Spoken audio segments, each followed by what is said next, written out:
नमस्कार, जय हिंद, जय भारत। मैं अभिषेक और आप देख रहे हैं हमारा YouTube channel Rudra IAS academy. दोस्तों, एक बार फिर से आप सभी का हमारे इस यूट्यूब चैनल पे हार्दिक स्वागत है।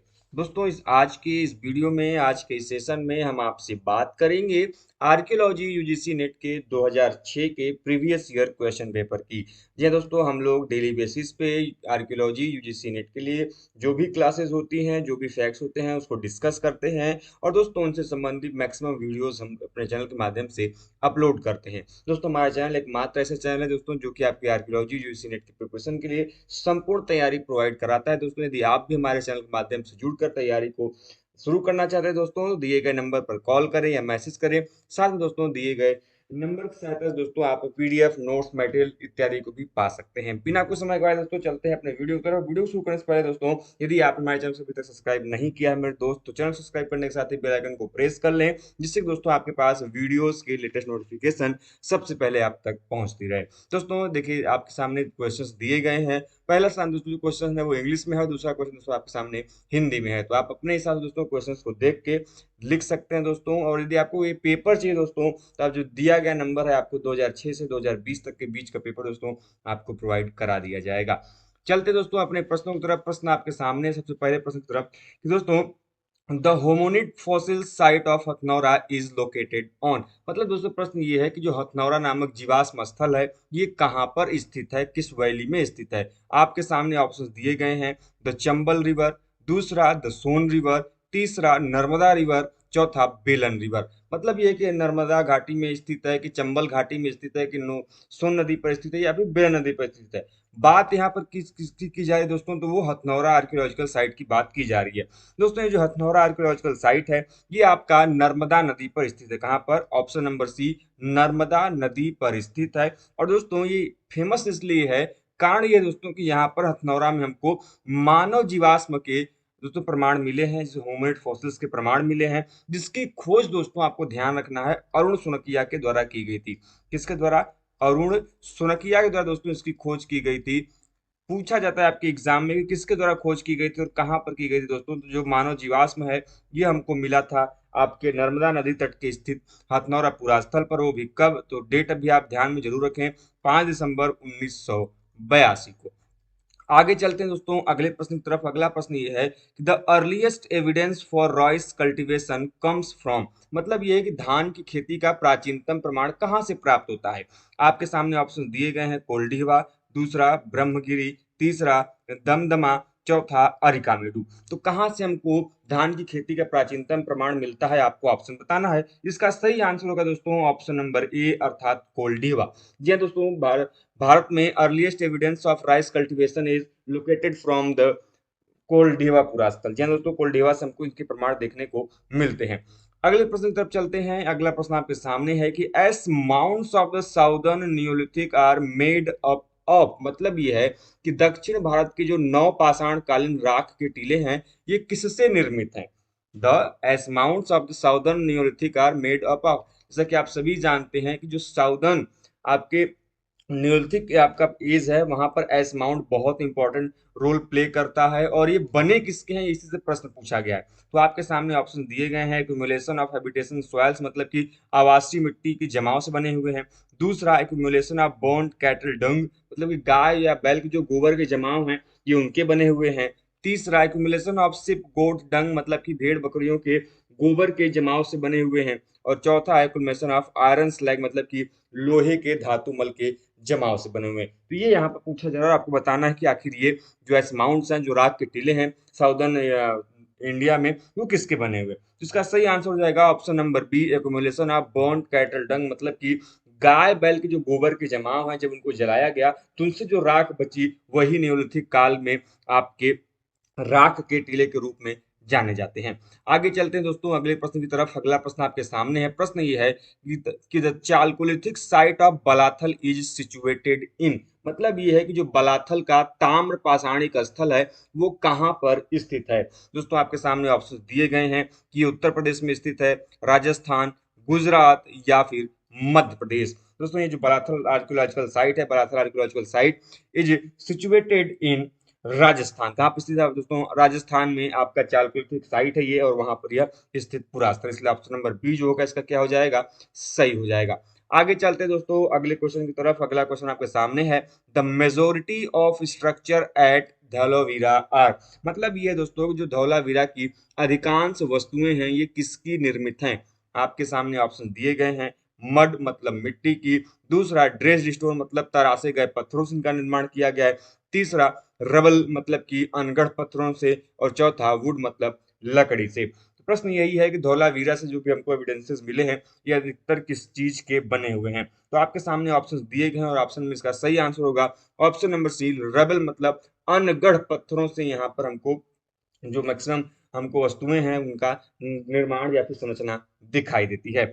अगला प्रश्न तो चलते हैं। अगला प्रश्न आपके सामने है कि the lapis lazuli mines are located in. प्रश्न ये है कि जो लाजवर्द मणि की खाने हैं ये कहाँ पर स्थित हैं? आपके एग्जाम में बहुत सारे क्वेश्चंस इंपोर्ट एंड एक्सपोर्ट वो भी during the Indus valley civilization को लेके पूछे जाते हैं कि विच आर्टिफैक्ट या फिर which remains is exported from या फिर इंपोर्टेड फ्रॉम, तो ये चीजें पूछी जाती हैं लगातार। तो आपको ध्यान रखनी, मैंने बताया भी था कि आपका तांबा कहाँ से आता था, कॉपर कहाँ से आता था, लेपिस लुजली बहुत बार पूछा जाता है। तो आपके सामने ऑप्शन दिया गया है कि lapis lazuli mines are located in, आपके सामने ऑप्शन है गुजरात है, उज्बेकिस्तान है, बदख्शां है, चौथा है अफगानिस्तान। इसका सही आंसर क्या होगा? इसका सही आंसर होगा, मैंने बताया भी था, option number C, Badakhshan. Badakhshan दोस्तों लेपिस लेजुली लाजवर्द मणि के लिए बहुत इंपॉर्टेंट है, और यहीं से दोस्तों हमको इंडस वैली सिविलाइजेशन के लोग इसका क्या करते थे, इसको मंगाते थे। इसका सोर्स यही था दोस्तों आपका बदख्शां पूरा स्थल। आगे चलते हैं अगले प्रश्न की तरफ। अगला प्रश्न आपके सामने है कि the main source of church for the Indus people was. मतलब प्रश्न ये है भाई साहब कि सिंधु सभ्यता के लोगों के लिए जो चकमक पत्थर है उसका मुख्य स्रोत क्या था? आखिर सिंधु घाटी सभ्यता में लोग जो चकमक पत्थर का उपयोग करते थे, जो चर्ट का उपयोग करते थे, वो कहाँ से इसको लेके आते थे? What is the main source? आपके सामने ऑप्शंस हैं, अरावली है पहला, दूसरा सौराष्ट्र है, तीसरा पब्बी हिल्स, चौथा आपकी रोहड़ी हिल्स। इसका सही आंसर क्या होगा? इसका सही आंसर होगा दोस्तों आपका option number D, Rohri hills जो है दोस्तों यहाँ से ये आपका जो चर्च था इसको क्या करते थे, मंगाते थे, इसका यूज में लाते थे। आगे चलते दोस्तों अगले प्रश्न की तरफ। अगला प्रश्न आपके सामने है। प्रश्न ये है कि the site of Shringverpur is associated with. मतलब ये है कि श्रृंगवेरपुर का जो पूरा स्थल है ये किस काल से संबंधित है, यह आपको बताना है। श्रृंगवेरपुर का जो स्थल है यह किस काल से संबंधित है, यह आपको बताना है। आपके सामने ऑप्शन है, रामायण, दूसरा महाभारत काल, तीसरा बौद्ध काल, चौथा महावीर काल। दोस्तों श्रृंगवेरपुर का आप लोगों ने नाम जरूर सुना होगा, वो भी रामायण काल से संबंधित पुरास्थलों के संदर्भ में। इसलिए दोस्तों इसका ऑप्शन नंबर जो ए होगा वो क्या हो जाएगा, सही हो जाएगा। श्रृंगवेरपुर दोस्तों रामायण कालीन साक्ष्यों के लिए बहुत इंपॉर्टेंट है दोस्तों। संभवतः जहां तक मुझे ध्यान में आ रहा है इसका एक्सकवेशन बी लाल सर के द्वारा दोस्तों किया गया था, इसलिए आप इसको जरूर ध्यान में रखें, और यहाँ से प्रश्न पूछे भी जाते हैं। अगले प्रश्न की तरफ चलते हैं। अगला प्रश्न आपके सामने है कि which of the following is not a human ancestor. मतलब ये है कि निम्नलिखित में से कौन सा मानवों का पूर्वज नहीं है? As you all know, there are many various types of the human fossils and human remains that knows as a various names as like human erectus, Homo erectus, Homo habilis, Homo sapiens, Neanderthal, as many so far. So you have many uh, remains as like that, but here four names are given which is not a human ancestor in one of them. Names are Homo habilis, Australopithecus africanus, Ramapithecus and Homo erectus। मतलब कि भाई इन चारों में से कौन सा मानव का पूर्वज नहीं है? जो चार ऑप्शन दिए गए हैं उनमें से आपको बताना है। इसका सही आंसर होगा option number C, Ramapithecus. Ramapithecus ये एक प्रकार का वानर की रूप था जो कि अभी तक मानव में परिवर्तित सुदृढ़ रूप से नहीं हुआ था, इसीलिए हम इसको अभी ह्यूमन एंसेस्टर के रूप में नहीं जानते हैं। इसका ऑप्शन नंबर सी क्या हो जाएगा, सही हो जाएगा। और इंपॉर्टेंट ये है कि रामापिथेकस पाया कहाँ से गया था? तो रामापिथेकस जो शिवालिक की पहाड़ी है, जो शिवालिक पहाड़ी है, शिवालिक रेंज है, ये वहां से इसका हमको एविडेंस देखने को मिलता है। आगे चलते हैं अगले प्रश्न की तरफ। अगला प्रश्न आपके ये है कि the dendrochronology is based on counting. मतलब ये है कि जो वृक्ष वलय विधि आधारित है ये किसकी गणना पर आधारित है, ये आपको बताना है। आपके सामने ऑप्शन दिए गए हैं। वर्ब्स मतलब कि वर्षिकाओं पर आधारित है, दूसरा ट्री रिंग्स मतलब वृक्ष वलयों पर आधारित है। तीसरा कार्बन एटम्स मतलब कार्बन परमाणु पर आधारित है। चौथा हाइड्रोजन एटम मतलब हाइड्रोजन परमाणु पर आधारित है। इसका सही आंसर क्या होगा ये आपको बताना है। इसका सही आंसर होगा दोस्तों कि आप सभी लोग जानते हैं, बहुत सिंपल है, डेंड्रोक्रोनोलॉजी मतलब वृक्ष वलय, मतलब जो हम वृक्षों के वलय के आधार पर उनकी गणना करके वृक्ष की डेटिंग निकालते हैं, वही कहलाता है वृक्ष वलय विधि मतलब डेंड्रोक्रोनोलॉजी। इसलिए दोस्तों इसका सही आंसर हो जाएगा वृक्ष वलयों की गणना से अर्थात ट्री रिंग्स के काउंटिंग के थ्रू हम इसको क्या करते हैं, निकालते हैं। इसलिए ऑप्शन नंबर बी जो होगा वो क्या हो जाएगा, बिल्कुल सही हो जाएगा। आगे चलते हैं दोस्तों, अगला प्रश्न आपके सामने है कि prehistoric research in India was pioneered by, मतलब ये है कि भारत में जो प्रागैतिहासिक संबंधित शोध प्रक्रिया है इसका श्री गणेश मतलब प्रारंभ किसके द्वारा किया गया था। आपके सामने ऑप्शन दिया गया है, सर मार्टिमर व्हीलर के द्वारा, दूसरा जेम्स फर्ग्यूसन के द्वारा, तीसरा रॉबर्ट ब्रूस फ्रूट के द्वारा, चौथा एच डी टेरा और टी टी पेटरसन के द्वारा। इसका सही आंसर क्या होगा दोस्तों ये आप बताना है आपको। दोस्तों इसका सही आंसर हो जाएगा ऑप्शन नंबर सी दोस्तों, रॉबर्ट ब्रूस फ्रूट। दोस्तों आप लोगों ने रॉबर्ट ब्रूस फ्रूट का नाम जरूर सुना होगा। रॉबर्ट ब्रूस फ्रूट दोस्तों ये वही आपके विद्वान है जिनको दोस्तों हम लोग आर्कियोलॉजी के, सॉरी प्री हिस्ट्री आर्कियोलॉजी के दोस्तों जनक के रूप में जानते हैं। He is known as the father of Indian prehistory, भारतीय प्रागैतिहास के जनक के रूप में दोस्तों हम इन्हीं को जानते हैं। इन्हीं के द्वारा भारतीय प्रागैतिहास की शुरुआत की गई, इसके बारे में संदर्भ में उन्होंने काफी सारी जानकारियां दी, इसीलिए इनको रॉबर्ट ब्रूस फ्रूट को हम लोग भारतीय प्रागैतिहास के जनक के रूप में भी जानते हैं। और इसलिए इसका ऑप्शन जो ई सी हो जाएगा दोस्तों, रॉबर्ट ब्रूस फ्रूट को क्या हो जाएगा, सही हो जाएगा। अगला प्रश्न आपके सामने दोस्तों, the discovery of the monsoon in the first century AD is attributed to, मतलब प्रश्न ये है कि प्रथम शताब्दी ईस्वी में जो मानसून की खोज का श्रेय दिया जाता है ये किसे दिया जाता है। बहुत सिंपल सा और साधारण सा क्वेश्चन है बहुत इंपॉर्टेंट, इसलिए आपको ध्यान में रखना है दोस्तों। ये जो आपके मानसून की खोज की श्रेय दी जाती है किसको दी जाती है, तो आपके सामने ऑप्शन है टॉलमी, दूसरा कॉस्मोस, तीसरा पाइनी, प्लिनी, सॉरी दोस्तों चौथा हिप्पेलस। दोस्तों इसका सही आंसर क्या होगा, इसका सही आंसर होगा दोस्तों ऑप्शन नंबर डी, जो हिप्पालस है दोस्तों इनको प्रथम शताब्दी ईसा पूर्व में इन्होंने दोस्तों मानसून की खोज की थी, और इन्हीं द्वारा दोस्तों जो मानसून प्रक्रिया है उसके बारे में प्रथम जानकारी भी देखने को मिलती है। इसलिए दोस्तों इसका ऑप्शन नंबर जो डी होगा वो क्या हो जाएगा, बिल्कुल सही हो जाएगा।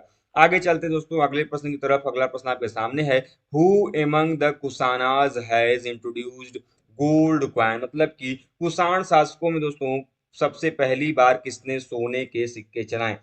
बात कर रहा है यहाँ पे डायरेक्टली कुषाण शासकों की, कुषाण रूलर्स की, जिसमें आपको बताना है कि who issued first gold coins, मतलब किसके द्वारा सबसे पहली बार वो गोल्ड कॉइन चलाया गया। आपके सामने ऑप्शन दिए गए हैं, कुजुल कटफिशेस के द्वारा, दूसरा विम कटफिशेस, तीसरा वासुदेव और चौथा हुइस। इसका सही आंसर क्या होगा दोस्तों, इसका सही आंसर हो जाएगा ऑप्शन नंबर बी, विम कटफिशेस। जो विम कटफिशेस हैं, विम कटफिशेस के द्वारा दोस्तों जो ये शुरुआत है गोल्ड कॉइन्स की कुषाण पीरियड में इसकी की गई, इसलिए उसका ऑप्शन नंबर जो बी होगा वो क्या हो जाएगा दोस्तों, सही हो जाएगा। आगे चलते हैं दोस्तों अगले प्रश्न की तरफ। अगला प्रश्न आपके सामने है कि द आर्यका, sorry ayaka pillars from an architectural feature of a stupa at, मतलब प्रश्न ये है कि आयक स्तंभ किस स्तूप की वास्तुगत विशेषता है। मतलब ये जो आयक स्तंभ है, आयक पिलर है, ये किस स्तूप में पाए जाते हैं ये आपको बताना है। आपके सामने ऑप्शन दिए गए हैं, भरहुत स्तूप, दूसरा सांची स्तूप, तीसरा देवनीमोरी स्तूप, चौथा अमरावती। इसका सही आंसर क्या होगा दोस्तों ये आपको बताना है। इसका सही आंसर होगा दोस्तों option number D. Option number D में दोस्तों जो आयक पिलर हैं, आयक स्तंभ में दोस्तों ये आपके महत्वपूर्ण स्तूप की संरचना में से पाए जाते हैं दोस्तों, और ये खास संरचना जो है आपके अमरावती स्तूप जो है दोस्तों वहां से हमको देखने को मिलती है। इसलिए इसका ऑप्शन नंबर जो डी होगा वो क्या हो जाएगा दोस्तों, सही हो जाएगा। अगला प्रश्न आपके सामने है कि Samudragupta in his Dakshinapatha campaign defeated which one of the following kings, मतलब ये है कि समुद्रगुप्त ने अपने दक्षिणा पथ अभियान में जिस राजा को पराजित किया था उसका नाम क्या था। आपके सामने ऑप्शन है दोस्तों, सिंह वर्मा, दूसरा नागसेन, तीसरा प्रवर सेन और चौथा विष्णुगुप्त। इसका सही आंसर क्या होगा दोस्तों ये आपको बताना है। इसका सही आंसर होगा दोस्तों ऑप्शन नंबर डी, विष्णुगुप्त। जब विष्णुगुप्त को जब समुद्रगुप्त दक्षिणापथ अभियान पे था दोस्तों तो उसने उसको क्या किया था, विजित किया था। ध्यान है दोस्तों, विष्णुगुप्त सॉरी समुद्रगुप्त दोस्तों वही शासक है जिसको दोस्तों हम सभी भारत के नेपोलियन के नाम से भी जानते हैं। एंड दोस्तों, समुद्र गुप्त से संबंधित आपको एक इंस्क्रिप्शन का नाम जरूर ध्यान में रखना है, और वो इंस्क्रिप्शन है दोस्तों आपका प्रयाग प्रशस्ति, अर्थात इलाहाबाद प्रयाग प्रशस्ति स्तंभ जो है दोस्तों, जिसको हरिसेन ने लिखा है, उसको आप लोग जरूर ध्यान में रखें। आगे चलते दोस्तों अगले प्रश्न की तरफ। अगला प्रश्न आपके सामने है कि which of the following was the oldest and largest entrepot that handled the bulk of trade with the Roman empire. मतलब ये दोस्तों कि रोमन साम्राज्य में आधिकारिक व्यापार करने वाला कौन सा प्राचीनतम और सर्वाधिक बड़ा व्यापारिक केंद्र था, ये आपको बताना है। आपके सामने ऑप्शन दिए गए हैं। पहला दिया गया है कल्याण, दूसरा दिया गया है रिकामेडू, तीसरा दिया गया है लोथल, और चौथा दिया गया है कावेरी पट्टनम। इसका सही आंसर क्या होगा दोस्तों? तो आप सभी को पता ही होगा कि जो हमको रोमन आपके जो एम्पायर है उसके एविडेंसेस इंडिया में अरिका मेडू जो आर्कियोलॉजिकल साइट है वहां से देखने को मिलती है। इसलिए दोस्तों जिसमें आपका रोमन शासक अगस्टस के सिक्के हों, चाहे वहां पे जो आपके रोमन वेयर हों, जिसमें हम लोग विभिन्न प्रकार के वेयर्स की बात करते हैं, उनके जो प्रमाण हमको देखने को मिलते हैं वो हमको आर्कियोलॉजिकल साइट अरिका मेडू से देखने को मिलते हैं। इसलिए दोस्तों इसका सही आंसर भी ऑप्शन नंबर बी अरिका मेडू ही होगा। आगे चलते दोस्तों अगला प्रश्न आपके सामने है। प्रश्न ये है कि the sun temple at Modhera belongs to. मतलब ये है कि मोढेरा का जो सूर्य मंदिर है ये किस प्रकार की शैली से संबंधित है। आपके सामने मंदिरों के निर्माण की विधि दी गई है। नागर शैली, नागर स्टाइल, दूसरा द्रविड़ स्टाइल, तीसरा वेसर स्टाइल, या फिर नन ऑफ द एबव। इसका सही आंसर क्या होगा दोस्तों? तो इसका सही आंसर हो जाएगा ऑप्शन नंबर दोस्तों सी। जी हाँ दोस्तों, option number C Vesara style. Vesara style में इंपॉर्टेंट बस फीचर ये दोस्तों कि वेसर स्टाइल में जो आपका नागर एंड द्रविड़ शैली होती है दोस्तों, दोनों के हमको फीचर्स एक साथ देखने को इसमें मिलते हैं। इसलिए दोस्तों इसका ऑप्शन नंबर जो सी होगा वो क्या हो जाएगा? सही हो जाएगा। ध्यान रहे मोढेरा दोस्तों सूर्य के मंदिर के लिए फेमस है, जैसे आपका कोणार्क दोस्तों सूर्य के मंदिर के लिए फेमस है, वैसे ही जो मोढेरा है ये भी आपके सूर्य मंदिर के लिए फेमस है। आगे चलते दोस्तों अगला प्रश्न आपके सामने है कि the most famous bronzes belong to. मतलब ये है दोस्तों कि द सर्वाधिक प्रसिद्ध कांस्य मूर्तियां जो हैं ये किस काल से संबंधित हैं, ये आपको बताना है। दोस्तों आपके सामने ऑप्शन दिए गया है। द चालुक्यन पीरियड, दूसरा द चोला पीरियड, तीसरा द कुशाना पीरियड, और चौथा द राजपूत पीरियड। मतलब कि दोस्तों ये जो प्रसिद्ध कांस्य की मूर्तियां हैं ये किस काल में इनका निर्माण किया जाता था? चालुक्य काल में, कि चोल काल में, कि कुषाण काल में, कि राजपूत काल में दोस्तों? तो आप सभी ने जरूर नाम सुना होगा चोल काल का, चोला पीरियड का दोस्तों, in which is the most famous bronze sculptures are made of bronzes. दोस्तों कांस्य का की बनी हुई मूर्तियां चोल काल की सबसे प्रसिद्ध संरचनाओं में से एक मानी जाती हैं। इसलिए आप इसको जरूर ध्यान रखें। इसका ऑप्शन नंबर बी जो होगा दोस्तों क्या हो जाएगा? सही हो जाएगा। अगला प्रश्न दोस्तों आपके सामने है कि द ओल्डवाई गार्ज इज इन। मतलब प्रश्न ये है कि भाई जो ओल्डवाई गार्ज पूरा स्थल है ये कहाँ पर स्थित है। दोस्तों ये आपके सामने ऑप्शन दिया गया है। जाम्बिया, दूसरा सूडान, तीसरा साउथ अफ्रीका, चौथा तंजानिया। दोस्तों इसका सही आंसर होगा ऑप्शन नंबर डी तंजानिया। दोस्तों जो अफ्रीका का क्षेत्र है दोस्तों तंजानिया, वहां पर दोस्तों आपका जो ओल्डवाई गार्ज पूरा स्थल यहाँ पर स्थित है। और दोस्तों इनसे संबंधित आप एक महत्वपूर्ण आर्कियोलॉजी दोस्तों आर्कियोलॉजिस्ट का नाम जो ध्यान रखेंगे एल एस बी लीकी। जी दोस्तों एल एस बी लीकी का नाम आप लोग जरूर ध्यान रखें। ये इन्हीं से संबंधित एसोसिएटेड आपके महत्वपूर्ण आर्कियोलॉजिस्ट हैं। अगले प्रश्न की तरफ चलते हैं दोस्तों। अगला प्रश्न आपके सामने है कि द टर्म मुस्टेरियन डिनोट्स। मतलब प्रश्न ये है कि जो मुस्टेरियन शब्द है ये किससे संबंधित है। आपके सामने ऑप्शन दिया गया है। मिडिल पैलियोलिथिक से संबंधित है, दूसरा लेट मिडिल प्लेस्टोसीन हाई सी लेवल अर्थात लेट प्लेस्टोसीन हाई सी लेवल से संबंधित है, तीसरा बेबुलेरियन रिलीजियस सेंटर से संबंधित है, मतलब धार्मिक केंद्र से संबंधित है, और चौथा दोस्तों पैलेटियल स्ट्रक्चर इन ग्रीस। मतलब कि जो ग्रीस में जो राजभवन थे ये उनसे संबंधित। तो आपको बताना ये किनसे संबंधित दोस्तों? तो इसका सही आंसर हो जाएगा ऑप्शन नंबर ए। जो आपका टर्म मुस्टेरियन है ये डिनोट करता है मिडिल पैलेथिक को, अर्थात मध्य पूरा पाषाण कालीन संस्कृति को। इसलिए दोस्तों इसका ऑप्शन नंबर जो बी होगा, ए होगा दोस्तों, क्या हो जाएगा? सही हो जाएगा। आगे चलते दोस्तों अगले प्रश्न की तरफ। अगला प्रश्न आपके सामने है। प्रश्न ये है दोस्तों कि the famous Lascaux cave with prehistoric rock paintings is situated in. मतलब कि लास्को की प्रसिद्ध जो प्रागैतिहासिक चित्र गुफा है ये कहाँ पर स्थित है। आपके सामने ऑप्शन दिए गए हैं। ऑस्ट्रेलिया में स्थित है, दूसरा फ्रांस में स्थित है, तीसरा स्पेन में स्थित है, और चौथा इटली में स्थित है। इसका सही आंसर क्या होगा ये आपको बताना है। दोस्तों आपके सामने ये ऑप्शन दिए गए, इसके हिसाब से दोस्तों सही आंसर होगा ऑप्शन नंबर बी अर्थात फ्रांस में। जी हाँ दोस्तों, जो लास्को की प्रसिद्ध प्रागैतिहासिक चित्रित गुफा है, प्री हिस्टोरिक रॉक पेंटिंग, सही है आपका। कहाँ पर स्थित दोस्तों, तो ये आपके फ्रांस में स्थित है। और दोस्तों यदि आपको एक चीज और ध्यान रखना है, एक प्रश्न पूछा जाता है आपके एग्जाम में कि अल्तामीरा की गुफा, जो कि आपके अल्ता मीरा की गुफा कहाँ पे से दोस्तों, ये भी इंपॉर्टेंट है, फेमस है आपकी पूरी हिस्टोरिक रॉक पेंटिंग्स के लिए। और दोस्तों ये आपकी स्थित है आपके स्पेन में। तो लास्ट को आपका स्थित दोस्तों फ्रांस में, और अल्तामीरा दोस्तों आपकी स्थित है स्पेन में। आगे चलते दोस्तों अगले प्रश्न की तरफ। अगला प्रश्न आपके सामने है कि लकुलिस इज इनकारनेशन ऑफ, मतलब कि लकुलिस दोस्तों किसके अवतार हैं, ये आपको बताना है। आपके सामने ऑप्शन दिए गए हैं, महावीर के, दूसरा विष्णु के, तीसरा इंद्र के, चौथा शिव के। बहुत सिंपल सा प्रश्न है दोस्तों, भगवान शिव के ही अवतार माने जाते हैं लकुलिस, इसलिए दोस्तों इसका ऑप्शन नंबर जो डी होगा वो क्या हो जाएगा, सही हो जाएगा। अगले प्रश्न की तरफ चलते दोस्तों। अगला प्रश्न आपके सामने है कि there is a paucity of lower palaeolithic sites in region south of the Kaveri river. दोस्तों आपके सामने आप जो ये प्रश्न है, ये आपके असर्शंस हैं, रीजन वाले हैं, मतलब कि कारण दोस्तों कथन वाले प्रश्न है। दोस्तों पहला दिया है कि कावेरी नदी के दक्षिण में पूरा पाषाण कालीन स्थलों की कमी है, पहला फैक्ट है। दूसरा, देयर वर इन्वायरमेंटल डिरेडेंट्स, मतलब कि क्योंकि वहां पर पर्यावरण से संबंधित बाधा थी। इसका कौन सा आंसर सही होगा, कि दोनों सही हैं कि गलत हैं कि क्या है दोस्तों। जो दोनों फैक्ट हैं दोस्तों की कावेरी नदी के दक्षिण में पूरा पाषाण स्थलों की कमी थी, बात तो सही है, फैक्ट ये सही है। दूसरा जो रीजन बताया गया कि देयर वाज एनवायरमेंटल डिटरेंट्स, उसका सही आंसर होगा दोस्तों बिल्कुल ऑप्शन नंबर सी, मतलब कि जहां पर आपका जो असर्शन एंड रीजन है दोनों बोथ आर क्या है, करेक्ट। इसलिए ऑप्शन नंबर जो सी होगा दोस्तों क्या हो जाएगा, सही हो जाएगा। आगे चलते हैं दोस्तों। अगला प्रश्न आपके सामने है, असर्शन दिया गया है दोस्तों। अब जो भी आपके प्रश्न है मैक्सिमम आपके असर्शन से मिलेंगे।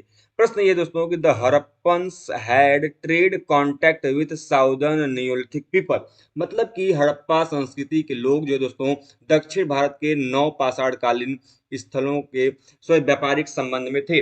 मतलब कि जो इंडस वैली सिविलाइजेशन के लोग थे, they are contacting and trading with the southern people which are associated with neolithic period, पहला फैक्ट है। दूसरा दिया गया कि there is a gold in southern neolithic region, मतलब कि दक्षिण भारत का जो नवपाषाणिक क्षेत्र है वहां पर सोना उपलब्ध था, और इसी सोने की वजह से इंडस वैली सिविलाइजेशन के लोग उनके कांटेक्ट में थे, ऐसा आपका सर्सन और रीजन कह रहा है। तो आपको बताना है कि इसमें से कौन सा सही है, क्या दोनों सही है फैक्ट, या फिर एक सही है, आपको बताना। इसका सही आंसर क्या होगा दोस्तों, तो इसका सही आंसर हो जाएगा ऑप्शन नंबर ए, बिल्कुल जी हाँ दोस्तों। आपके हड़प्पन कांटेक्ट में थे साउथ इंडियन नियोलिथिक पीरियड के साथ। और दोस्तों आपका जो ऑप्शन नंबर बी है, जहां पर कि साउदर्न रीजन में दोस्तों हमको देखने को मिलता है रीजन दोस्तों, तो वहां पर इसका सही आंसर हो जाएगा ऑप्शन नंबर ए। अगला क्वेश्चन दोस्तों आपके सामने है कि there was a trade contact between Arikamedu and the Roman world, मतलब कि दोस्तों अरिकामेडू और रोमन साम्राज्य के बीच में दोस्तों व्यापारिक संबंध था।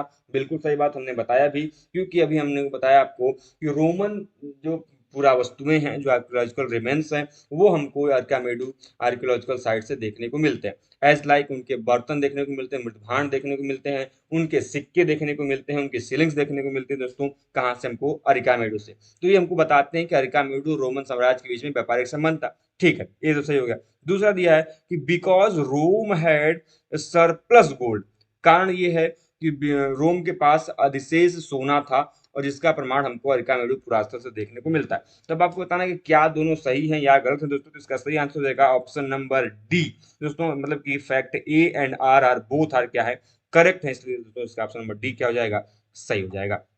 आगे चलते दोस्तों। अगला प्रश्न आपके सामने है कि Ashokan edicts are not found south of Sannati, मतलब कि सन्नति के दोस्तों जो पुरास्थल है, जहां से हमको अशोक का स्तूप भी मिला है, वहां के दक्षिण में दोस्तों भारत अशोक के अभिलेख हमको नहीं मिलते हैं, पहला।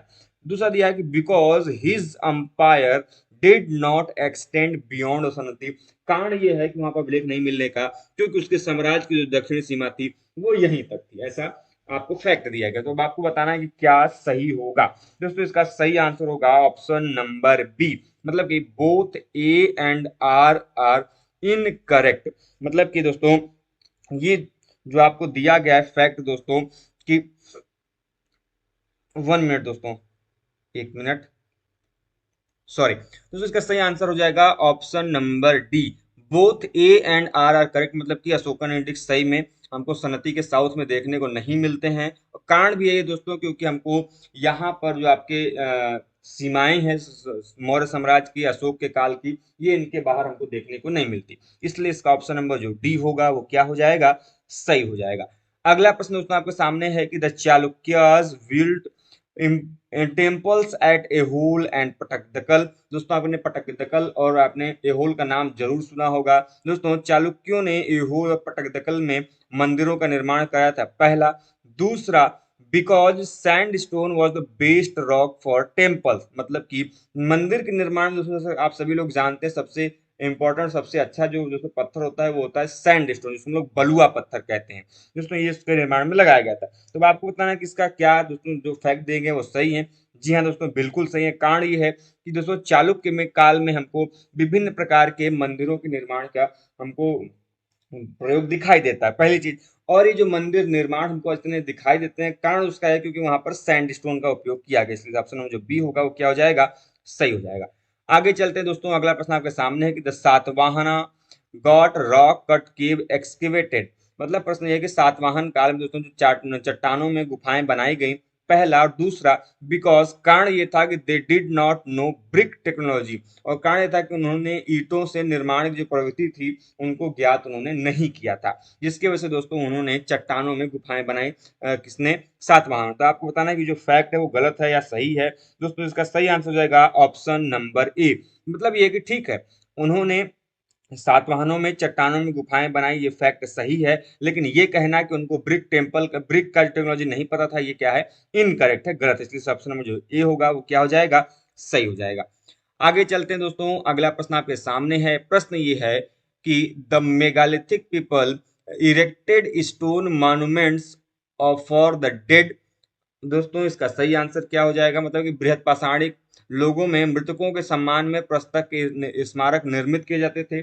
हमने अभी दोस्तों कुछ दिन पहले ही आपको मेगालिथिक पीरियड पढ़ाया था, उसमें बताया था कि मेगालिथिक काल में जब भी किसी डेड्स का मतलब बरियस बनाया जाता था तो उसके ऊपर स्टोन्स के आपके जो मॉन्यूमेंट्स थे उनको क्या जाता था, इरेक्ट किया जाता था, खड़ा किया जाता था। ठीक है, ऑप्शन नंबर ए क्या हो जाएगा यहाँ पर, जो रीजन जो असर्शन जो है वो सही है। दूसरा आपको जो रीजन दिया गया कि they wanted to test the efficiency of iron tools, उन्होंने दोस्तों लोहे के उपकरणों की गुणवत्ता जानने का प्रयास किया था।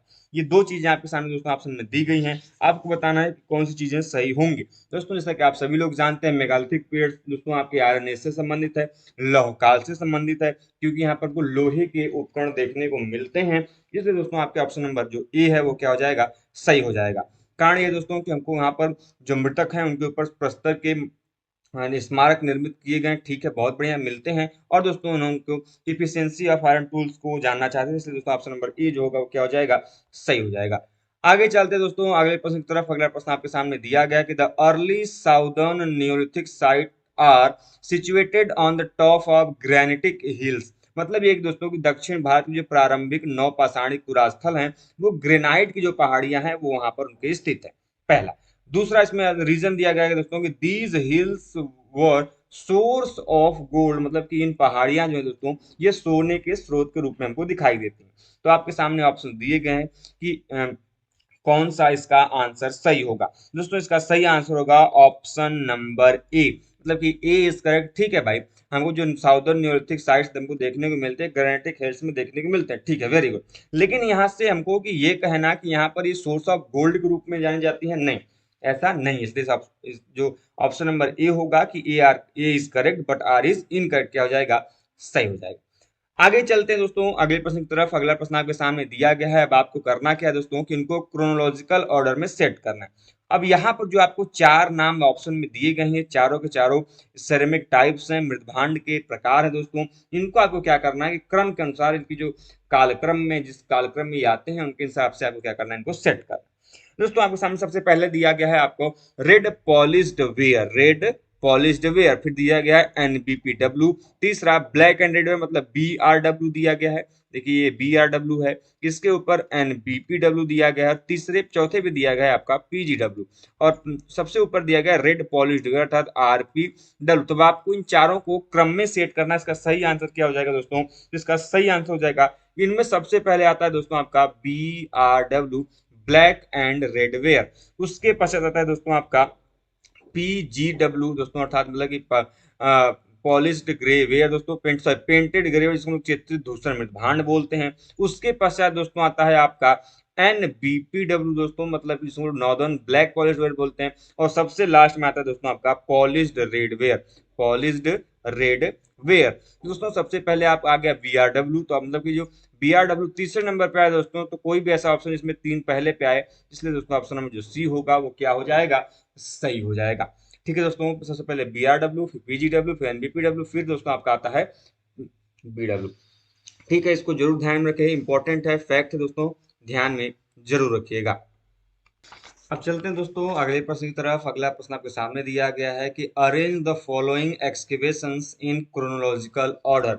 मतलब ये है कि आपके सामने जो भी आर्कियोलॉजिकल साइट्स दिए गए हैं, इनको इनके एक्सकेवेशन के हिसाब से, उत्खनन के हिसाब से, इनके आपको तिथि क्रम के अनुसार क्या करना है कि आपको यहाँ पर एसोसिएट करना है क्रोनोलॉजिकल ऑर्डर में। आपके सामने जो ऑप्शन दिए गए हैं, पहला दिया गया है हड़प्पा, दूसरा हस्तिनापुर, तीसरा मास्की और चौथा अरिकामेडू। सबसे पहली चीज दोस्तों, जो हड़प्पा जो है ये आपके इंडस वैली सिविलाइजेशन से रिलेटेड है, सिंधु घाटी सभ्यता का काल है। वहीं पे बात करते हैं, हम हस्तिनापुर के दोस्तों, तो ये आपके महाभारत काल से संबंधित है, महाभारत काल से संबंधित है। वहीं पे दोस्तों जो मास्की है, ये आपका दोस्तों मौर्य काल भी कह सकते हैं, और इसका दोस्तों बाकी अन्य काल से भी संबंध दोस्तों को देखने को मिलता है, जैसे नवपाषाण काल में भी दोस्तों नव मास्किस दोस्तों हमको सिंधु, अरे अशोक के हमको इंस्क्रिप्शन देखने को मिलते हैं दोस्तों, लेकिन यदि हम इनके आर्कियोलॉजिकल रिमेन्स की बात करें, तो यहाँ से दोस्तों को नवपाषाण काल का भी प्रमाण देखने को मिलता है। इसके अलावा दोस्तों यदि हम बात करते हैं अरिकामेडू पुरा स्थल की, तो अरिकामेडू दोस्तों आपका रोमन रोमन व्यापार के दोस्तों आपका संबंधित है, इसलिए दोस्तों इसका ऑप्शन नंबर जो ए हो जाएगा, सही हो जाएगा दोस्तों। अर्थात सबसे पहले दोस्तों आपका हड़प्पा, इंडस वैली सिविलाइजेशन, फिर दोस्तों आपका हस्तिनापुर, फिर दोस्तों आपका मास्की, जो चौथा दोस्तों आपका अरिकामेडू। इसलिए दोस्तों ऑप्शन नंबर जो सी 4 हो जाएगा वो क्या हो जाएगा, सही दोस्तों आपका, सॉरी ऑप्शन नंबर ए, जिसमें 1 2 3 4 जो क्रोनोलॉजिकल ऑर्डर है दोस्तों क्या जाएंगे, सही हो जाएंगे। आगे चलते दोस्तों अगले प्रश्न की तरफ। अगला प्रश्न आपके सामने दिया गया है। प्रश्न ये है दोस्तों कि arrange the following pre historic sites in chronological order. दोस्तों आपके सामने चार पुरास्थलों के नाम दिए गए हैं, इनको तिथि क्रम के हिसाब से आपको क्या करना है कि ऑर्डर में उनको क्या करना है, लगाना है आपको। सबसे पहले दोस्तों नाम दिया गया है गुड़ियम गुफा। ठीक है दोस्तों, दूसरा दिया गया है मुच्तला चिंतामणि गवि गुफा, तीसरा संघावो गुफा और चौथा कोल्डिहवा। दोस्तों इसका सही आंसर क्या हो जाएगा, जब इनको क्रम में जाते हैं दोस्तों, तो इसका सही आंसर होगा सबसे पहले दोस्तों आएगा आपका गुड़ियम, सबसे पहले क्या आएगा दोस्तों आपका गुड़ियम आएगा। ठीक है दोस्तों, उसके पश्चात आएगा आपका संघाओ के दोस्तों, और उसके पश्चात आएगा आपका, एक मिनट, सबसे पहले दोस्तों आपका आएगा गुड़ियम गुफा, फिर आपका आएगा संघाओ के, फिर आपका आएगा दोस्तों आपका मुंचतला चिंता मनुगवी, और सबसे लास्ट में आएगा दोस्तों आपका कोल्डीहवा, जो कि चौथे नंबर पे आएगा। तो दोस्तों ऐसा कोई भी ऑप्शन जिसमें 1 3 2 4, 1 3 2 4, ऑप्शन नंबर जो बी होगा दोस्तों क्या हो जाएगा, सही हो जाएगा। दोस्तों ये जो भी आपको मैंने यहाँ पर केव्स के या फिर आर्कियोलॉजिकल साइट्स के नाम बताए, बहुत इंपॉर्टेंट है, इनको जरूर ध्यान रखें। इनसे संबंधित फैक्ट्स दोस्तों हमने आपको क्लास के दौरान ही बता दिया है। यदि दोस्तों आपने अभी तक हमारे क्लास को ज्वाइन नहीं किया है, तो चैनल के प्लेलिस्ट पे जाइए, और दोस्तों यदि आप हमारे यूट्यूब या फिर व्हाट्सएप के माध्यम से जुड़कर क्लासेस को जारी रखना चाहते हैं, तो दोस्तों जरूर आप कॉल या मैसेज करके जानकारी ले सकते हैं। आगे चलते दोस्तों अगले प्रश्न की तरफ। अगला प्रश्न आपके सामने दिया गया है कि arrange the following stupas in chronological order. मतलब कि दोस्तों आपके सामने जो चार स्तूप के नाम दिए गए हैं, इनको आपको क्रोनोलॉजिकल ऑर्डर में क्या करना है, तिथि क्रम के हिसाब से इनको सेट करना है। सबसे पहले दोस्तों नाम दिया गया पिपरहवा स्तूप, दूसरा दिया गया अमरावती, तीसरा भरहुत और चौथा दिया गया दोस्तों आपको देवनी मोरी। दोस्तों इसका सही आंसर हो जाएगा ऑप्शन नंबर एक। कारण ये दोस्तों कि जो पिपरहवा स्तूप है, ये सबसे प्राचीनतम स्तूप के रूप में जाना जाता है। बाकी दोस्तों जो आपके सामने यहाँ पर दिए गए, चाहे वो भरहुत हो, चाहे अमरावती हो, चाहे देवनी मोरी हो, दोस्तों ये क्या है, ये बाद के स्तूप है। इसलिए इसका ऑप्शन में जो ए है वो क्या हो जाएगा, सही हो जाएगा। वहीं पर कुछ है लोग ये भी दोस्तों भरौत सबके प्राचीन माना जाता है, तो दोस्तों आपका ऑप्शन नंबर बी भी मानते हैं। तो मुझे जहां तक लगता है ऑप्शन नंबर ए जो है दोस्तों सही होगा। यदि आपको इनमें कोई कंफ्यूजन और आप भी इसका कोई आंसर बताना चाहते हैं, तो आप हमें कमेंट बॉक्स के माध्यम से बता सकते हैं। आगे चलते दोस्तों अगले प्रश्न की तरफ। अगला प्रश्न आपके सामने दिया गया है कि arrange the following temples in chronological order. मतलब ये दोस्तों कि जो आपके सामने जो मंदिरों के नाम दिए गए हैं उनको उनके तिथि क्रम के हिसाब से, डेटिंग के हिसाब से उनको आपको क्रोनोलॉजिकल ऑर्डर में सेट करना है। सबसे पहले दोस्तों नाम दिया गया दुर्गा टेम्पल का, दुर्गा मंदिर का। दूसरा दिया गया बृहदेश्वर मंदिर का। तीसरा कैलाश केव टेम्पल, मतलब कि कैलाश जो गुहा मंदिर दोस्तों उसको आपको बताना है। और चौथा दिया गया है सांची टेम्पल नंबर 17। इसका सही आंसर क्या होगा दोस्तों? इसका सही आंसर हो जाएगा ऑप्शन नंबर बी। जी दोस्तों, सबसे पहले आपका आएगा सांची टेम्पल नंबर 17 पहले नंबर पे आएगा दोस्तों। सबसे प्राचीन टेम्पल है दोस्तों। उसके पश्चात हम देखते हैं तो कैलाश केव टेम्पल आएगा दोस्तों आपका। उसके पश्चात यदि हम बात करते हैं दोस्तों तो आपका सही, इसके पश्चात दोस्तों आपका आएगा दुर्गा मंदिर। इसके पश्चात आएगा दोस्तों आपका दुर्गा मंदिर। उसके पश्चात कैलाश केव और उसके पश्चात आएगा दोस्तों आपका बृहदेश्वर मंदिर। इसलिए ऑप्शन नंबर जो बी होगा वो क्या हो जाएगा? सही हो जाएगा। आगे चलते दोस्तों अगले प्रश्न की तरफ। अगला प्रश्न आपके सामने है कि arrange the following coins in chronological order. मतलब कि ये है कि आपके सामने जो क्रोनोलॉजिकल ऑर्डर में जो सिक्कों के नाम दिए गए हैं, क्वाइंस के नाम दिए गए हैं, तो ये कब चलाए जाते थे, किस काल में चलाए जाते थे, उनके हिसाब से आपको इनको क्रोनोलॉजिकल ऑर्डर में सेट करना है। आपके सामने सिक्कों के नाम दिए गए। सबसे पहले शतमान दिया गया है, फिर गदैया दिया गया है, दूसरा दिया गया है वराह, और तीसरा दिया गया है दिनार। बताएं भाई इसका सही आंसर क्या होगा? इसका सही आंसर होगा दोस्तों ऑप्शन नंबर बी। सबसे पहले दोस्तों आपका आता है शतमान सिक्कों का प्रकार। उसके पश्चात दोस्तों हमको दिनार देखने को मिलता है। दिनार, द्वि दिनार, चौथाई दिनार आप लोगों ने नाम जरूर सुना होगा। उसके पश्चात दोस्तों बराह प्रकार के सिक्कों का आप लोगों ने नाम सुना होगा। और सबसे लास्ट में आता है दोस्तों आपका गदैया कॉइंस। इसलिए ऑप्शन नंबर जो बी होगा वो क्या हो जाएगा? सही हो जाएगा। आगे चलते दोस्तों अगले प्रश्न की तरफ। अगला प्रश्न आपके सामने दिया गया है। प्रश्न ये है कि arrange the following rulers in chronological order. मतलब कि दोस्तों आपको शासकों के नाम दिए गए हैं जो कि अलग अलग काल के हैं। इनको आपको क्रोनोलॉजिकल ऑर्डर में दोस्तों सेट करना है। इसका सही आंसर क्या होगा दोस्तों? तो आपके सामने ऑप्शन दिए गए हैं। गौतमी पुत्र सातकर्णी, दूसरा विष्णुवर्धन, तीसरा हर्षवर्धन और चौथा समुद्रगुप्त। दोस्तों जो आपके सामने ऑप्शन दिए गए हैं इनके हिसाब से सही आंसर क्या होगा? तो इसके हिसाब से दोस्तों यदि हम इनके शासकों के तिथिक्रम की बात करते हैं दोस्तों तो इनमें सबसे अच्छा ऑप्शन हो जाएगा ऑप्शन नंबर ए। इसमें दोस्तों आपको सबसे पहले आते हैं गौतमी पुत्र सातकर्णी, दोस्तों की आपको जो सातवाहन वंश से संबंधित है। उसके पश्चात दोस्तों आते हैं आपके समुद्रगुप्त दोस्तों जो कि गुप्त काल से संबंधित है। फिर आते हैं दोस्तों हर्षवर्धन जो कि पुष्यभूति वंश से संबंधित है। और उसके पश्चात दोस्तों आपके विष्णुवर्धन आते हैं। इसलिए ऑप्शन नंबर जो ए होगा दोस्तों क्या हो जाएगा? सही हो जाएगा। अगला प्रश्न दोस्तों आपके सामने दिया गया है कि arrange the following Capitals in chronological order. मतलब ये है कि आपको जो राजधानियां दी गई हैं इन राजधानियों को आपको क्रोनोलॉजिकल ऑर्डर में क्या करना है? सेट करना है। इसमें आपको नाम दिया गया दोस्तों मथुरा का, राजगृह का, पाटलिपुत्र का, वातापी का। मतलब कि सबसे पहले किन राजधानियों को राजाओं ने एक राजधानी के रूप में स्थापित किया ये आपको बताना है। आपके सामने जो ऑप्शंस दिए गए हैं उनके हिसाब से क्या आंसर सही होगा? तो ऑप्शन नंबर दोस्तों सी जो है इसका सही हो जाएगा दोस्तों। जिसमें आपका सबसे पहले दोस्तों आपका बनता है राजगृह। उसके पश्चात दोस्तों आपका बनता है पाटलिपुत्र। उसके पश्चात दोस्तों आपका बनता है मथुरा। और सबसे लास्ट में दोस्तों हमको वातापी राजधानी के रूप में देखने को मिलता है। इसलिए दोस्तों इसका ऑप्शन नंबर जो सी होगा वो क्या हो जाएगा? सही हो जाएगा। आगे चलते दोस्तों अगला प्रश्न आपके सामने है कि arrange the following rock cut monuments in chronological order. मतलब ये दोस्तों की जो रॉक कट यहाँ पे मॉन्यूमेंट दिए गए हैं, गुहा निर्मित स्मारक दिए गए हैं, उनको आपको तिथि क्रम के अनुसार लिखना है। सबसे पहले दोस्तों आपका नाम दिया गया है बराबर गुफा का, दूसरा बादामी गुफा का, तीसरा नानेगाड गुफा का और चौथा जैन केव जो कि एलोरा में स्थित है उसका नाम दिया गया। इसका सही आंसर क्या होगा दोस्तों? तो इसका सही आंसर होगा ऑप्शन नंबर ए।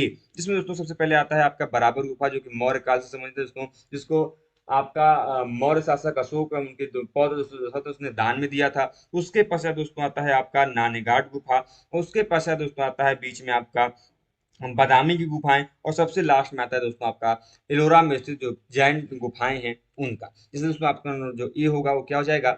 सही हो जाएगा। आगे चलते दोस्तों अगले प्रश्न की तरफ। अगला प्रश्न आपके सामने दिया गया है। अगला प्रश्न दोस्तों आपके जो सामने है वो दोस्तों कि match the excavated sites in list 1 to list 2। मतलब ये दोस्तों कि आपके सामने जो ये दो आपके लिस्ट में नाम दिए गए, सूचियों में नाम दिए गए हैं, इधर दिया गया है दोस्तों आपके आर्कियोलॉजिकल साइट का नाम और दूसरा दिया गया है दोस्तों उनसे संबंधित जो आपके संस्कृति हैं, जो कल्चर्स हैं उनके बारे में। दोस्तों इधर आपका जो पुरास्थल का नाम दिया गया है, एक्सकेवेटेड साइट नाम दिया है, इसमें ब्रह्मगिरी है, दूसरा राखीगढ़ी है, तीसरा इनाम गांव है, चौथा जूना पानी है। और इधर दोस्तों Harappa, Chalcolithic period, megalithic and Neolithic. इसका सही आंसर क्या होगा दोस्तों? ये आपको बताना है। इसका सही आंसर हो जाएगा दोस्तों ऑप्शन नंबर ए। कारण ये दोस्तों कि यदि आप देखते हैं कि जो ब्रह्मगिरी पुरास्थल है दोस्तों ये मार्टिमर व्हीलर ने इसका एक्सप्लोरेशन भी कराया दोस्तों। ये आपका दोस्तों नियोलिथिक पीरियड से संबंधित है। दूसरा दोस्तों ऑप्शन नंबर जो बी है, राखी गढ़ी। राखी गढ़ी दोस्तों आपका किससे संबंधित दोस्तों, जैसे आप सभी लोग जानते हैं ये आपका हड़प्पन सिविलाइजेशन से संबंधित महत्वपूर्ण पुरास्थल है। बचा दोस्तों आपका इनाम गांव। इनाम गांव दोस्तों आपके चालकोलिथिक पीरियड से संबंधित है। वहीं पर दोस्तों बचा जूना पाइन। जूना पाइन दोस्तों आपका मेगालिथिक पीरियड से संबंधित महत्वपूर्ण पुरास्थल है। इसलिए ऑप्शन में जो ए होगा दोस्तों उसका क्या हो जाएगा, बिल्कुल सही हो जाएगा।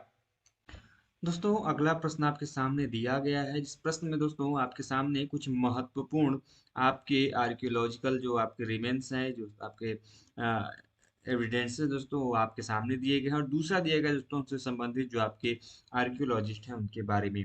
दोस्तों सबसे पहला दिया गया है इधर लूसी का नाम, दूसरा दिया गया दोस्तों आर्थ्रोपिथेकस अफ्रीकेनस का नाम, तीसरा दिया गया दोस्तों ओल्डवाइगार्ड और लाओटोली।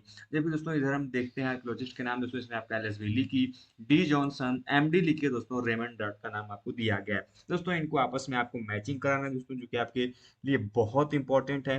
दोस्तों अभी कुछ देर पहले दोस्तों हमने आपको एल एस बी लीकी का नाम बताया था दोस्तों, जिसके संदर्भ में दोस्तों वह था आपका ओल्ड वाई गार्ज दोस्तों। इसके अलावा दोस्तों जो आपका लाओटोली है दोस्तों, ये आपके एमडी लीकी से संबंधित है दोस्तों। जबकि दोस्तों आपका जो एस्ट्रोपिथेकस अफ्रीकेनस है दोस्तों, इसके एविडेंस फॉसिल्स का दोस्तों जो इन्होंने खोजा था, रिमेन्स वो खोजा था दोस्तों रेमंड डॉट के साथ दोस्तों। बाकी बचा दोस्तों आपका लूसी का एविडेंस दोस्तों, जो रिमेन्स है ये डी जॉनसन का दोस्तों खोजा गया था।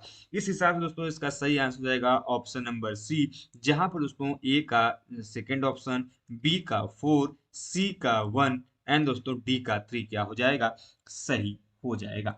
आगे चलते हैं दोस्तों अगले प्रश्न की तरफ। अगला प्रश्न आपके सामने दिया गया है दोस्तों, और इस प्रश्न में भी दोस्तों आपको लिस्ट 1 को लिस्ट 2 से मैच कराना है। दोस्तों यहाँ पर जो आपको लिस्ट 1 में दिया गया है ये आर्कियोलॉजिकल साइट्स के नाम दिए गए हैं, और दूसरा दिया गया है दोस्तों उनसे संबंधित आर्कियोलॉजिस्ट के नाम, जिसमें दोस्तों आपका ना सबसे पहले नाम दिया गया दोस्तों इनाम गांव पुरा स्थल, दूसरा दिया गया है दोस्तों श्रृंगबेरपुर, तीसरा मेहरगढ़, और चौथा दिया गया है दोस्तों रोजदी का। यदि हम दोस्तों इनसे संबंधित पुरातत्वविदों की चर्चा करते हैं, इसमें आपका इस नाम दिया गया दोस्तों जे F Jarrige, M K Dhavalikar, G L Possehl and M H Rawal, और चौथा दिया गया दोस्तों बी विलास। इनको दोस्तों आपको आपस में मैच करें दोस्तों, इसका सही आंसर होगा ऑप्शन नंबर ए, अर्थात दोस्तों जो इनाम गांव पुरा स्थल है इसके एक्सकेवेटर अर्थात आर्कियोलॉजिस्ट जो है दोस्तों वो हैं आपके एम के धौलीकर दोस्तों। जबकि दोस्तों जो श्रृंगबेरपुर है जो कि दोस्तों रामायण काल का है दोस्तों, इसका एक्सकेवेटर है दोस्तों आपके बीबी लाल सर। जबकि दोस्तों आप यदि हम मेहरगढ़ की बात करते हैं तो मेहरगढ़ दोस्तों एक्सकेवेट किया गया था जे एफ जेरिस का दोस्तों दोस्तों बचा। जबकि आपका रोजदी पुरा स्थल ये एक्सकेवेट किया गया था G L Possehl and M H Rawal के द्वारा। इसलिए दोस्तों इसका सही आंसर हो जाएगा ऑप्शन नंबर ए। अगले प्रश्न तरफ चलते हैं दोस्तों। अगला प्रश्न आपके सामने दिया गया है, जिसमें दोस्तों आपका दिया गया है इधर आर्कियोलॉजिकल साइट्स के नाम, और इधर दिया गया है दोस्तों उनसे संबंधित जो आपका रिवर्स हैं उनके बारे में। दोस्तों आपको मैचिंग कराना है कि कौन सा आर्कियोलॉजिकल साइट किस नदी के किनारे पे बसा हुआ है उसके बारे में। ये दोस्तों आर्कियोलॉजिकल साइट्स की बात करते हैं तो कालीबंगा, अमरावती, बुर्जहोम और हल्लूर का नाम दिया है, और इधर दिया गया दोस्तों तुंगभद्रा नदी, झेलम नदी, कृष्णा नदी और घग्गर नदी के बारे में। दोस्तों इसका सही आंसर क्या हो जाएगा, तो इसका सही आंसर हो जाएगा दोस्तों ऑप्शन नंबर बी, अर्थात दोस्तों जो आपका कालीबंगा पुरा स्थल है, कालीबंगा पुरा स्थल दोस्तों आपका घग्गर नदी के तट पर था, जिसको हम लोग सरस्वती नदी भी कहते हैं, उसके नदी के तट पर स्थित है। इसके अलावा दोस्तों जो आपका अमरावती पुरा स्थल है, अमरावती पुरा स्थल दोस्तों आपका कृष्णा नदी के तट पर स्थित है। बुर्जहोम पुरा स्थल दोस्तों जो कि आपके कश्मीर का एक महत्वपूर्ण दोस्तों आपका नौपाषाणिक स्थल है, यह आपका दोस्तों झेलम नदी के तट पर स्थित है। बचा दोस्तों आपका हल्लूरपुरा स्थल, जो कि दोस्तों आपके तुंगभद्रा नदी के तट पर स्थित है। इसलिए दोस्तों इसका ऑप्शन नंबर जो बी है वो क्या हो जाएगा, सही हो जाएगा। आगे चलते दोस्तों अगला प्रश्न आपके सामने है। इधर दिया गया है दोस्तों आपके साइट्स के नाम, और इधर दिए गए हैं दोस्तों आपके आर्कियोलॉजिकल एक्सकेवेटर के नाम। इधर दिया गया है दोस्तों आपको जो आप आर्कियोलॉजिकल साइट्स का नाम वो दिया गया है दोस्तों ओलोर जेसली, इधर दिया गया है भीमबेटका, हुंसगी, और चौथा दिया गया है दोस्तों साराय नाहर राय। जबकि दोस्तों यदि आर्कियोलॉजिस्ट की बात करते हैं तो जी आर शर्मा, के पदैया, ग्लेन इसैक और दोस्तों वी एस वाकनकर दोस्तों।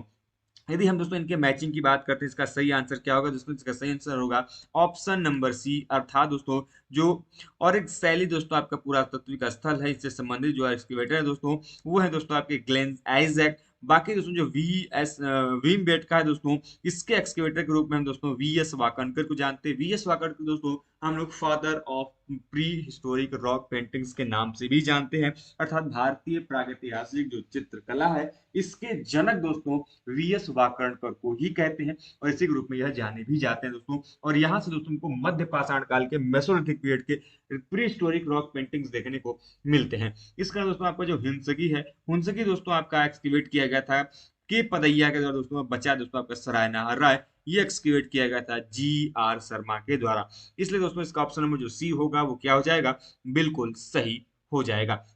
अगला प्रश्न दोस्तों आपके सामने दिया गया है। यहाँ पर दोस्तों आपके नाम दिए गए हैं, लिस्ट वन में नाम दिया गया दोस्तों साइट्स के नाम, और दूसरा दिया गया दोस्तों इनसे संबंधित एक्सकेवेटर के नाम। दोस्तों जो साइट्स में आपको नाम दिए गए, नरहन, पाटने, बीरभानपुर और आदमगढ़, और दोस्तों जिनके आर्कियोलॉजिस्ट के नाम दिए गए हैं वो दिए गए आरवी जोशी, वीवी लाल, एस एस साली और पुरुषोत्तम सिंह। इनको दोस्तों आपको आपस में मैच कराना है। इसका सही आंसर क्या होगा, तो इसका सही आंसर होगा दोस्तों ऑप्शन नंबर सी। अर्थात दोस्तों आपको जो नरहन पुरा स्थल है, ये आपका एक्सकैवेट किया गया है पुरुषोत्तम सिंह के द्वारा। दोस्तों आपका जो ऑप्शन नंबर बी अर्थात पाटलिपुत्रा स्थल है, ये एक्सकैवेट किया गया दोस्तों एस एस साली द्वारा। और इस पाटलिपुत्रा स्थल आपको इसलिए भी ध्यान रखना है, कारण ये दोस्तों कि यहाँ से हमको शुतुरमुर्ग का अंडे का छिलका है, ऑस्ट्रिच एक सिर दोस्तों, उस पर चित्रकारी के प्रमाण, नक्काशी के प्रमाण हमको दिखाई देते हैं, जिसके कारण दोस्तों ये आपका स्थल जो काफी फेमस भी है। इसका दोस्तों यदि हम बात करते हैं वीरभानपुर पुरा स्थल की, तो ये एक्सकेवेट किया गया था दोस्तों आपके बीबी लाल सर के द्वारा। बचा दोस्तों आपका आदमगढ़, तो आदमगढ़ पुरा स्थल किया गया था आर वी जोशी के द्वारा। इसलिए दोस्तों इसका ऑप्शन नंबर जो सी होगा वो क्या हो जाएगा, सही हो जाएगा। अगला पुरास्थल आपके सामने दिया गया है, जिसमें दोस्तों आपका पुरास्थल का नाम दिया गया है, इधर साइट्स के नाम दिए गए हैं, और इधर दिया गया है दोस्तों आपके इनसे संबंधित कुछ महत्वपूर्ण फैक्ट के बारे में, जिसमें सबसे पहले आपका नाम दिया गया चिरकी निवासा का, फिर दिया गया दोस्तों कालिदास का नाम, तीसरा दिया गया लोमस ऋषि केव का, और चौथा दिया गया सकीरा का। बाकी दोस्तों इधर अर्ली केव है कि कनिष्क के द्वारा किया गया, रवि कीर्ता रिकॉर्ड या फिर एलहोल या फिर ए एस यूलियन, आपको क्या है दोस्तों ये आपको बताना है। दोस्तों इनको आपस में मैच कराना है। इसका सही आंसर क्या होगा, तो इसका सही आंसर होगा दोस्तों ऑप्शन नंबर डी। जी हाँ दोस्तों, ऑप्शन नंबर डी जो है इसका क्या हो जाएगा, सही हो जाएगा। अर्थात दोस्तों जो चिरकी निवासा पुरास्थल है, ये अपने एस्यूलियन उपकरणों के लिए, एस्यूलियन टूल्स के लिए जाना जाता है दोस्तों, इसलिए इसका एक का ऑप्शन फोर मैचिंग होगा। जबकि दोस्तों आपका जो कालिदास है दोस्तों, कालिदास का उल्लेख दोस्तों को जो एहोल का प्रशस्ति है, जिसमें दोस्तों आपके रवि कीर्ति द्वारा लिखा गया है, और पुलकेशिन द्वितीय और दोस्तों हर्षवर्धन के बीच के युद्ध के बारे में भी प्रमाण मिलता है। इसमें कालिदास का वर्णन भी हमको देखने को मिलता है। इसका दोस्तों जो लोमस ऋषि का केव है दोस्तों, ये आपका अर्ली केव के रूप में भी जाना जाता है दोस्तों, एक जो कि अपने आप में इंपॉर्टेंट है। बाकी बचा दोस्तों आपका सकीरा, सकीरा दोस्तों कनिष्क से संबंधित दोस्तों, जो कि आपको ध्यान में रखना होगा। इसलिए दोस्तों ऑप्शन नंबर जो इसका डी है वो क्या हो जाएगा, सही हो जाएगा। आगे चलते दोस्तों अगले प्रश्न की तरफ। अगला प्रश्न आपके सामने दिया गया है, इधर आपके दिए गए हैं कुछ इंपॉर्टेंट फैक्ट की तरफ, और इधर दिया गया है दोस्तों दूसरी आपके फैक्ट। उन तीनों को दोस्तों आपस में क्या करना है, मिलाना है। इधर दिया गया दोस्तों आपको बयाना होड़, जिसको लोग बयाना निधि बोलते हैं। दूसरा दिया गया कॉपर होड़, जिसको ताम्र निधि बोलते हैं। तीसरा दिया गया दोस्तों रोलेटेड वेयर, जिसको हम लोग रोलेटेड पादप परंपरा बोलते हैं। और चौथा दिया गया है ब्लैक एंड रेड वेयर, जिसको हम लोग हिंदी में दोस्तों बोलते हैं कृष्ण लोहित पात्र मृदभांड परंपरा, अर्थात BRW।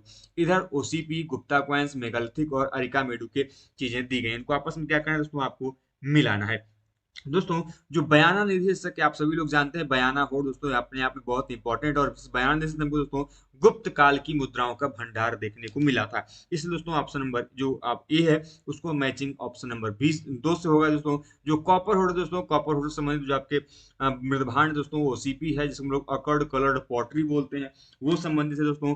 रोलेटेड वेट के प्रमाण दोस्तों हमको दिखाई देते हैं कहाँ से, वो दिखाई देते हैं दोस्तों हमको कहाँ से, जो कि अपने आप में बहुत इंपॉर्टेंट है, अरिका मेडू से दोस्तों। जबकि जो आपका ब्लैक एंड रेड वेयर, जिसको लोग BRW बोलते हैं, इसका प्रमाण दोस्तों को कहाँ से दिखाई देता है, मेगालिथिक कल्चर, जिसको लोग बृहद पाषाणी संस्कृति भी कहते हैं, जो कि आयरन एज से संबंधित है, लौह काल से संबंधित है। कारण ये दोस्तों कि हमको मेगालिथिक पीरियड से लोहे के उपकरणों के भी प्रमाण हमको दिखाई देते हैं। इसलिए दोस्तों इसको आपको ध्यान में रखना होगा दोस्तों, और इस हिसाब से इसका सही आंसर होगा ऑप्शन नंबर बी। आगे चलते दोस्तों अगले प्रश्न की तरफ। अगला प्रश्न आपके सामने दिया गया है, आपके सामने दोस्तों दिए गए हैं इधर बुक्स के नाम, और दूसरा दिया गया है दोस्तों इनसे संबंधित राइटर्स के नाम। सबसे पहले दोस्तों बुक्स का नाम दिया गया है the story of Indian archaeology, दूसरा idea of Indian idea of prehistory, तीसरा एन आर्कियोलॉजिकल पर्सपेक्टिव, और चौथा दिया गया है मॉडल्स इन आर्कियोलॉजी। वहीं पर दोस्तों उनके जो ऑथर्स के नाम दिए गए ग्लेन डैनियल, सुरेंद्र नाथ राय, D.L. क्लार्क और L.R. विनफोर्ड। इसका सही आंसर क्या होगा दोस्तों?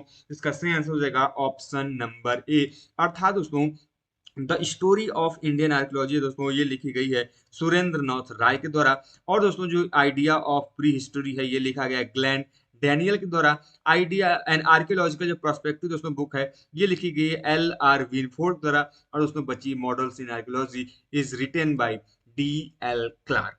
इसलिए दोस्तों इसका ऑप्शन नंबर जो ए होगा वो क्या हो जाएगा? सही हो जाएगा। अंतिम प्रश्न तरफ चलते हैं दोस्तों। आज का अंतिम प्रश्न आपके सामने है, उसके पश्चात 50वां प्रश्न है वो दोस्तों आपके सामने एक रीडिंग पैसेज वाला है दोस्तों, जो कि आप आसानी से पढ़ के सॉल्व कर सकते हैं। 49वां दोस्तों आपके सामने प्रश्न ये है कि दोस्तों Lothal the Harappan port town, ये आपके पुस्तक का नाम है। दूसरा इन्वायरमेंट एंड कल्चर। तीसरा the earliest civilisation of South Asia जो होता है लाइन्स ऑन स्टोन। बाकी दोस्तों राइटर्स के नाम दिए गए एम के धौलिकर, एस आर राव, ई नमर और बी बी लाल। इनको दोस्तों आपस में आपको मैचिंग कराना है। इसका सही आंसर क्या होगा? जिसका सही आंसर होगा दोस्तों ऑप्शन नंबर सी। अर्थात दोस्तों जो Lothal the Harappan port town में आपकी पुस्तक है ये लिखी गई दोस्तों एस आर राव के द्वारा। इनको दोस्तों हम लोग father of Indian marine archaeology अर्थात भारतीय समुद्री पुरातत्व विज्ञान के जनक के रूप में भी जानते हैं एस आर राव को। इनका नाम आप जरूर ध्यान में रखें। और दोस्तों इन्होंने लोथल पर काफी अच्छा वर्क भी किया है। लोथल पुरास्थल का आप लोगों ने नाम सुना होगा, हमने जब डिटेल में दोस्तों वीडियो बनाई थी तो उस दौरान आपसे चर्चा भी किया था। इसका दोस्तों जो इन्वायरमेंट एंड कल्चर पुस्तक है इसके लेखक है दोस्तों आपके M K Dhavalikar. The earliest civilisation of South Asia की बात करते हैं दोस्तों, ये लिखा गया है आपके बीबी लाल द्वारा दोस्तों। बाकी बचा दोस्तों लाइन्स ऑन स्टोन द्वारा, ये लिखा गया दोस्तों ई न्यूमैरिक द्वारा। बाकी दोस्तों इसके पश्चात आपका जो अंतिम प्रश्न है वो दोस्तों आपके संबंधित है फॉलोइंग पैसेज का दोस्तों। और इसका सही आंसर हो जाएगा दोस्तों, पैसेज पढ़ेंगे तो आपको सही आंसर निकल जाएगा ऑप्शन नंबर ए। तो दोस्तों इस प्रकार से हमने आज के इस वीडियो में 2006 से संबंधित जो भी महत्वपूर्ण प्रश्न थे आर्कियोलॉजी पेपर के दोस्तों हमने उसको डिटेल में डिस्कस किया। उम्मीद करते हैं दोस्तों कि आपको ये जो वीडियो है पसंद आई होगी। थी दोस्तों वीडियो पसंद आए तो वीडियो को लाइक करें, चैनल पर नए हो तो चैनल को सब्सक्राइब करें, सारे दोस्तों बेल आइकन को प्रेस करें, क्योंकि दोस्तों हम आपके लिए ऐसी वीडियो डेली बेसिस पर लाते रहते हैं। दोस्तों यदि आपको किसी भी प्रकार का कोई कंफ्यूजन हो, कोई डाउट हो, कोई समस्या हो तो हमें कॉल बॉक्स के माध्यम से जरूर बताएं। दोस्तों आप हमें मैसेज भी कर सकते हैं। यदि दोस्तों आप हमारे पेड कोर्स के माध्यम से जुड़ना चाहते हैं दोस्तों तो हमें paid course archaeology UG NET करके मैसेज भी कर सकते हैं, जहां पर दोस्तों आपको प्रीवियस ईयर क्वेश्चन पेपर दोस्तों उनके सॉल्व पेपर, साथ में दोस्तों आपको यूजीसी नेट आर्कियोलॉजी की जितने भी पीडीएफ नोट्स मटेरियल है वो सभी दोस्तों आपको प्रोवाइड कराई जाएंगी। और दोस्तों पूरी की पूरी जितनी क्लास अभी तक ली गई है आर्कियोलॉजी की वो भी दोस्तों आपको साथ में प्रोवाइड कराई जाएगी, वो भी दोस्तों बेहद ही सस्ते और कम दामों में। ये दोस्तों आप भी उस चीज में जुड़ना चाहते हैं तो आज ही दोस्तों चैनल को माध्यम से आप जुड़कर उन चीजों की तैयारी को नया आयाम दे सकते हैं। मिलते हैं दोस्तों इस प्रकार के क्वेश्चन और इन्फॉर्मेशन के साथ नेक्स्ट वीडियो में। तब तक के दोस्तों हमारे चैनल पर बने रहें, स्वस्थ रहें, मस्त रहें। जय हिंद, जय भारत, हर हर महादेव।